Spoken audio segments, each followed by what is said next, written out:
Hi, just another quick little update. So again, here's my board. No glue in it yet, but you can see I've prepped it up with the idea of where I want to put all these slats covered in tape so that when I do start the gluing process, everything's where I want it to be.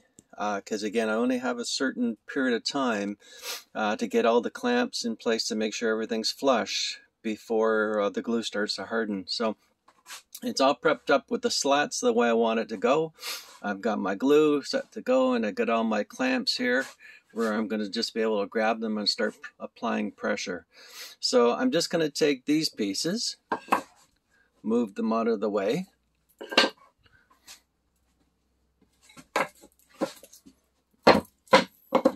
There we go. So they're all in place.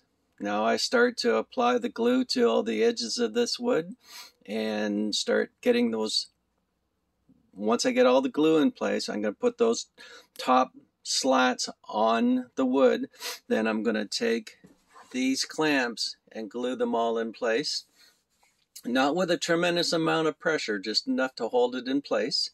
Then what I'll do is I'll apply these clamps, at least 3 of them, and have to be fairly flat to the wood, and I'll apply a slight amount of pressure to them, and then after that I'll be applying this pipe clamp and putting a fair amount of pressure on that.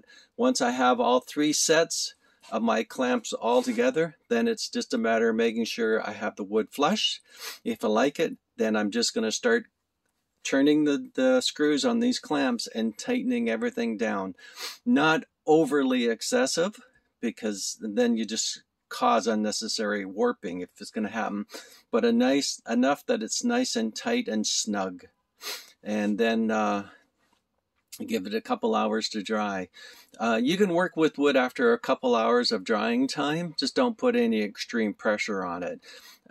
Generally, what I would like to do is at least give it 8 hours to really dry and cure and be hard before doing anything special to it. So that's the next process. I'll show you when I got all the clamps in place. Thanks. Bye.